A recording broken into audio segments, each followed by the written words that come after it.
அனைவருக்கும் வணக்கம். இந்த பதிவில் நம்ம என்ன பார்க்க போறோம்னா, எப்போதும் கையில் பணம் இருக்க, அதாவது கையில் காசே இல்லை அப்படிங்கிறதே இல்லாமல் எப்போவுமே கையில் பணம் இருந்துகிட்டே இருக்கும். அப்படி ஒரு சின்ன பரிகாரத்தை தான் நம்ம பார்க்க போகிறோம். இதை டெய்லி நம்ம வீட்டில் செஞ்சோம் அப்படின்னா எப்போவுமே பணத்துக்கு பஞ்சமே இருக்காது. அதை எப்படி செய்யணும் அப்படிங்கிறத வாங்க பார்ப்போம். ஒரு சின்ன அகல் விளக்கு எடுத்துக்கோங்க. அதில் ஒரு சூடம், பச்சை கற்பூரமாக இருக்கலாம், அப்படி இல்லைன்னா நம்ம நார்மல் கற்பூரம் இருக்கு இல்லையா, அது கூட இருக்கலாம். ஒரு சின்ன கிராம்பு, கிராம்புல அந்த நுனி உடையாம இருக்கணும், அப்படி ஒரு கிராம்பு எடுத்துக்கோங்க. இப்போ சூடத்து மேலே அந்த கிராம்பை வச்சு இப்படி எரிக்கும்போது அதோட புகை வீடு ஃபுல்லாக பரவணும். நான் உங்களுக்கு காமிக்கணுங்கிறதுக்காக கீழே வச்சு காமிச்சிருக்கேன். நீங்கள் இதை ஒரு சின்ன பிளேட்டில் வச்சு வீடு ஃபுல்லாக காமிக்கலாம். இதோட ஸ்மெல் நல்லா இருக்கும். இந்த கிராம்போட ஸ்மெல்லும் அந்த கற்பூரத்தோட ஸ்மெல்லும் கலந்து வீடே கொஞ்சம் நல்லா வாசனையாக இருக்கும். இதை வீடு ஃபுல்லாகவே காமிக்கலாம். ஃபுல்லாக எரிஞ்சு அந்த கிராம்பு ஃபுல்லாக எரியிற வரைக்கும் நம்ம வெயிட் பண்ணணும். பாருங்க, நல்லா எரிஞ்சிட்டு இருக்கு. கிராம்பு முழுசா எரியணும். அது வரைக்கும் நம்ம வெயிட் பண்ணணும்.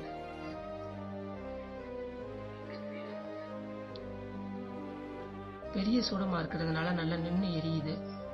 இது ஃபுல்லாவே எரிஞ்சு அப்படியே தூளா ஆயிரும் இந்த கிராம்பு. இத தினமும் காலையில பண்ணலாம், இல்லைன்னா மாலையில பண்ணலாம். டெய்லியே பண்ணிட்டு வாங்க. கையில காசு அப்படிங்கிறது, பணங்கிறது எப்பவுமே கையில் இருக்கும். இது அனுபவத்தில் பார்த்த உண்மை. இது அதை தான் இப்போ உங்களுக்கு பதிவாக கொடுத்துருக்கேன். செஞ்சு பாருங்க, பார்த்துட்டு எப்படி இருக்குன்னு சொல்லுங்க. கண்டிப்பாக இதை நீங்கள் செஞ்சு ஒரு 2-3 நாளே ஒரு நல்ல மாற்றம் தெரியும் உங்களுக்கு. இந்த கிராம்பு ஃபுல்லாக எரியிற வரைக்கும் நம்ம வெயிட் பண்ணணும். கொஞ்சம் பெரிய சூடமாக வச்சோம்னா நல்லா எரிஞ்சிரும். இல்லை நீங்கள் சின்ன சூடம் வச்சு எரிச்சிட்டு இருக்கீங்க, அது கொஞ்சம் எரியாமல் இருக்குது அப்படின்னா நீங்கள் திருப்பி இன்னொரு சூடம் கூட வச்சு அதை எரிச்சுக்கலாம். ஆனால் ஃபுல்லாக எரியிற வரைக்கும் நம்ம வெயிட் பண்ணணும். கடைசியில் தண்ணியில் கரைச்சி கால்படாத இடத்துல ஊற்றி விட்டுருங்க.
பாருங்கள், ஃபுல்லாக எரிஞ்சு முடிக்க போகுது. இது மாதிரி டெய்லி செய்யுங்க. வீட்டில் எப்போவுமே காசுக்கு பஞ்சம் இருக்காது. கையில் காசு இல்லை அப்படிங்கிற அந்த இதே இருக்காது. செஞ்சு பார்த்துட்டு எப்படி இருக்குன்னு சொல்லிட்டு கமெண்டில் சொல்லுங்கள். மீண்டும் மற்றொரு நல்ல பதிவில் சந்திப்போம். நன்றி, வணக்கம். நம்ம இறையருள் சேனலுக்கு லைக் பண்ணுங்கள், கமெண்ட் பண்ணுங்கள், சப்ஸ்கிரைப் பண்ணுங்கள். மீண்டும் மற்றொரு பதிவில் சந்திப்போம். நன்றி.